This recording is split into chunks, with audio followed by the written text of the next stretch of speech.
भौकाल तो बात की बात है, लेकिन सबसे पहले जिम्मेदारियां बहुत ज़्यादा हैं जी। लोगों को लगता है भौकाल है, लेकिन जो पहनता है उसको पता है कि क्या करना है। ये क्वेश्चन सक्सेस का की है, अगर क्योंकि सिलेबस जो है ना इसका डिफाइन नहीं है। डिफाइन है मतलब बोल दिया साइंस में पढ़ना है, तो साइंस में तो बहुत सारा चीज़ है। यूट्यूब पे बहुत लोग कुछ भी पढ़ा रहे हैं, तो हमको दिन भर सेट लगाने से अच्छा कि हम एक बार उसको एनालाइज करें। कि कुछ स्ट्रिक्ट नहीं था मेरा शेड्यूल कि मतलब इतना घंटा ही पढ़ना है।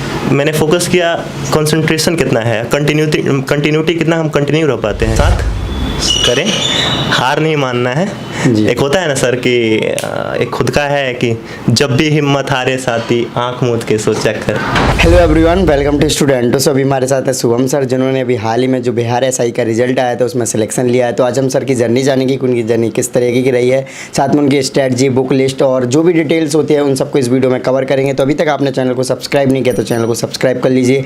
एंड आपके जो भी क्वेरीज होते हैं आप हमें इंस्टाग्राम एंड फेसबुक पर मैसेज कर सकते हैं।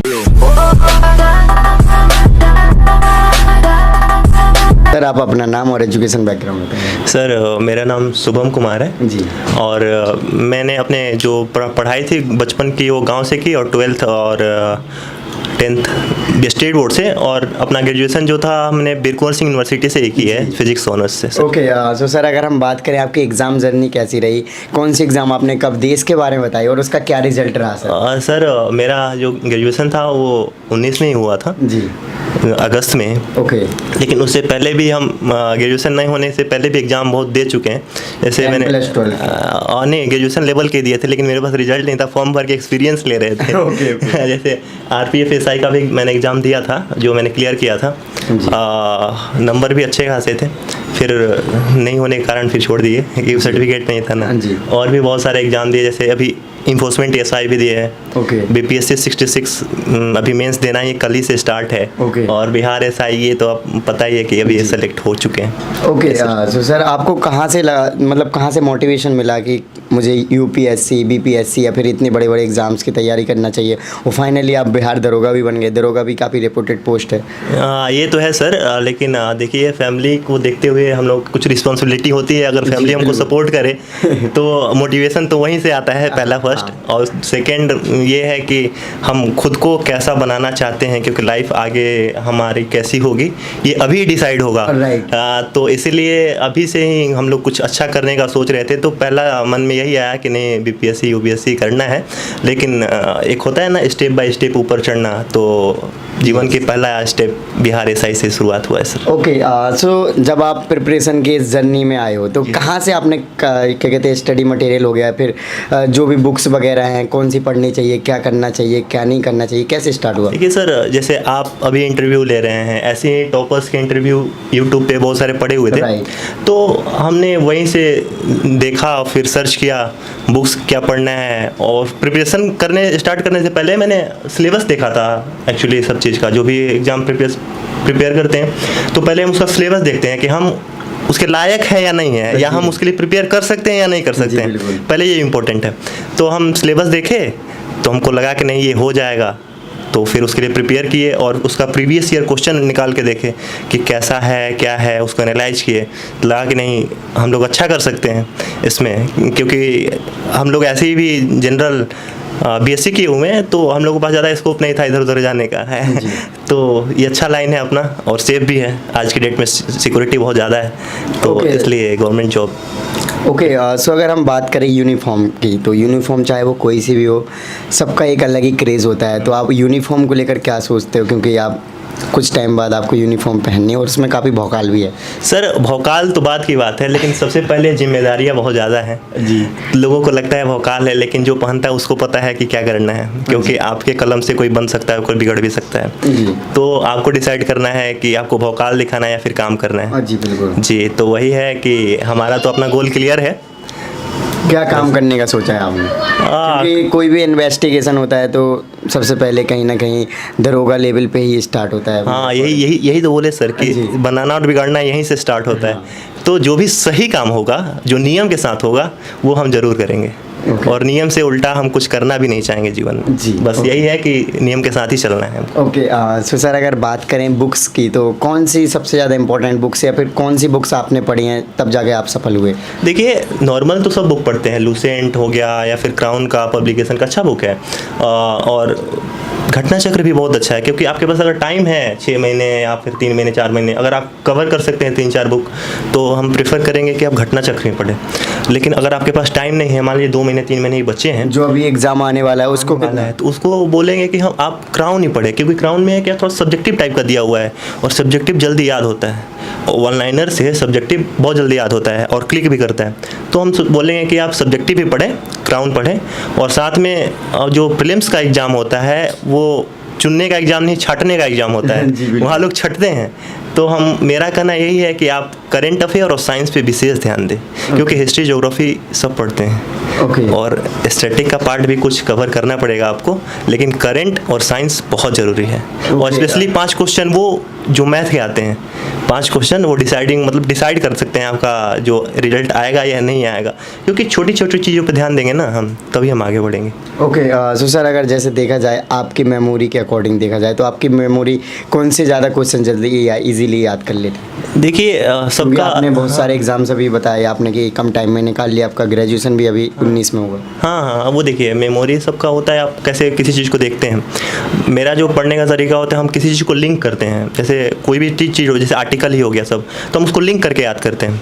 तो लिंक करके याद करने से क्या होता है कि कभी ना कभी वो क्वेश्चन देखते हैं आपके माइंड में क्लिक करेगा, जरूर करेगा। और ये सब करने से पहले आपको होता है कि प्रीवियस ईयर क्वेश्चन बहुत ज़रूरी है एक्चुअली ये गवर्नमेंट जॉब एग्ज़ाम के लिए, मतलब प्रीवियस ईयर क्वेश्चन सक्सेस का की है। अगर क्योंकि सिलेबस जो है ना इसका डिफाइन नहीं है, डिफाइन है मतलब बोल दिया साइंस में पढ़ना है, तो साइंस में तो बहुत सारा चीज़ है, वो पता है कैसे चलेगा, कैसे पढ़ना है। तो उसके लिए आप प्रीवियस ईयर क्वेश्चन उठाइए और खुद से एनालाइज कीजिए। जैसे मैंने एनालाइज किया हुआ था, मैंने 35 टॉपिक अपना बनाए हुए थे मेंस में, प्री में तो नॉर्मल निकल गया था ऐसे ही, प्री में निकल गया था ऐसे ही, क्योंकि करंट अफेयर और साइंस और ये सब था तो ज़्यादा दिक्कत नहीं हुआ था। लेकिन मेंस के लिए स्पेशली हम जो बोलेंगे कि आप मेंस का प्रिपरेशन करें और साथ में करंट पढ़ें। उससे क्या होगा कि मेंस का प्रिपरेशन भी होता रहेगा और प्रीलिम्स में आप चुने जाएंगे वहाँ पे। सिलेक्शन की बात तो नहीं है, लेकिन चुने जरूर जाएंगे। तो सो सर, जैसे कि अभी क्या है एग्ज़ाम्स आने वाला है बिहार एसआई का, तो उन स्टूडेंट्स को क्या स्ट्रेटजी अपनानी चाहिए आपके अकॉर्डिंग? देखिए इतना दिन से तो लोग कुछ ना कुछ तो पढ़ ही रहे होंगे, जो भी स्टूडेंट है वो बैठा तो नहीं होगा, वो तो सर्च कर ही रहा होगा। खैर, लेकिन मेरे हिसाब से अगर अभी मान लीजिए कि अभी से अगर स्टार्ट करते हैं आज से, तो पहले एक बार प्रीवियस ईयर क्वेश्चन ज़रूर देखिए, उससे आपको आइडिया लगेगा कि क्या पढ़ना है और क्या नहीं पढ़ना है। क्योंकि यहाँ भटकाव बहुत ज़्यादा है ना, यूट्यूब पे बहुत लोग कुछ भी पढ़ा रहे हैं। तो हमको दिन भर सेट लगाने से अच्छा है कि हम एक बार उसको एनालाइज करें और उसके सारे टॉपिक को पढ़ें, जो भी टॉपिक पूछता है उसको पढ़ें, उससे हमको ज़्यादा फ़ायदा होगा।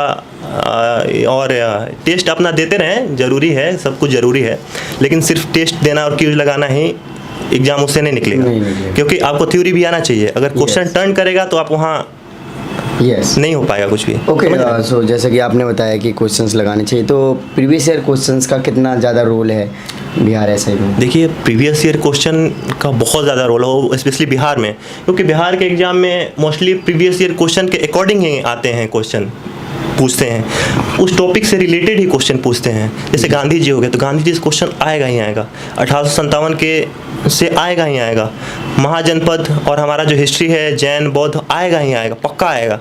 तो ये सब टॉपिक है जो आपको पढ़ना है, बहुत छोटे टॉपिक हैं और नंबर बहुत ज़्यादा आता है। जैसे मान लीजिए कोई डैम ही हो गया नया जो बना है या फिर है, तो वो आपको याद होना चाहिए। ओके सो बिहार एसआई में अगर देखा जाए तो सबसे ज़्यादा कौन से सब्जेक्ट स्कोरिंग है या फिर कौन से मतलब मार्जिन सबसे ज़्यादा है, कौन से? देखिए प्रीलिम्स में अलग है और मेंस में अलग है। प्रीलिम्स में सबसे ज़्यादा आता है करंट अफेयर, मोस्टली 20 या 25 के आसपास क्वेश्चन आ जाते हैं अगर सारा मिला ले तो। और मेंस में साइंस बहुत इंपॉर्टेंट है, क्योंकि साइंस जो है ना आप नॉर्मल कीजिएगा तो 70 तक जाइएगा, लेकिन साइंस और स्टैटिक पढ़ लीजिएगा अगर, तो आप 90 भी पहुंच सकते हैं, क्योंकि मेरा खुद का 92 था।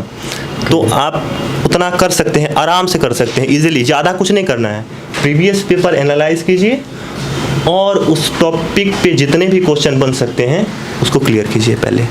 अगर आपका टॉपिक क्लियर रहेगा ना तो आप किसी भी टेस्ट में अच्छा करेंगे, मेरे हिसाब से ऐसा मैं मानता हूँ। जी बिल्कुल। ओके सो सर आपने क्या टाइम टेबल फॉलो किया है, फिर कितने घंटे आप पढ़ते थे डेली? देखिए कुछ स्ट्रिक्ट नहीं था मेरा शेड्यूल कि मतलब इतना घंटा ही पढ़ना है।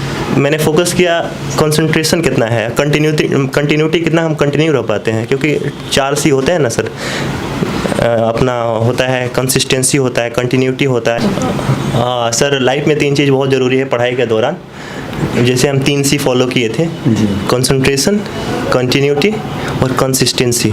कितना आप कितना इफेक्टिव पढ़ते हैं बहुत ज़रूरी है, क्योंकि किताब लेके बैठना 10 घंटे और 4 घंटे अच्छे से पढ़ना वो ज़्यादा बेटर होता है मेरे हिसाब से, जैसे मैं फॉलो करता हूँ।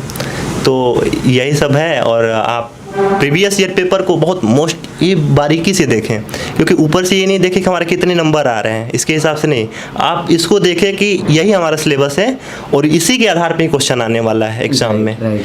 तो बहुत बहुत ज़्यादा फायदा होगा प्रीवियस ईयर क्वेश्चन। 2-3 साल हैं लेकिन वही देख लीजिएगा ना, तो आपको 10 टेस्ट लगाएंगे उससे ज़्यादा फायदा करेगा, क्योंकि आपका टॉपिक क्लियर होगा तो आप स्कोर किसी भी टेस्ट में करेंगे, किसी भी एग्जाम में करेंगे मेरे हिसाब से। सर और बहुत सारे पॉइंट्स होंगे जो कि बिहार एसआई के स्टूडेंट्स को फॉलो करना चाहिए, उनके बारे में बताइए। देखिए सर, जो भी प्रीवियस ईयर का टॉपिक निकाले उसका खुद से सेल्फ नोट्स बनाएं, 20, 25, 30, 35 पेज का जो भी होता है वो बनाएं। और लास्ट टाइम रिवीजन बहुत ज़रूरी है, रिवीजन करके जाएं और एकदम पक्का स्कोर होगा, अच्छा स्कोर होगा। और करेंट अफेयर को एडिटोरिया या फिर स्टडी IQ से आप कर सकते हैं, जो बहुत अच्छा है माध्यम है आज के डेट में। और यूट्यूब तो ऐसे है ही बहुत सारा, लेकिन आप एडिटोरिया और स्टडी IQ फॉलो करें तो बहुत अच्छा है।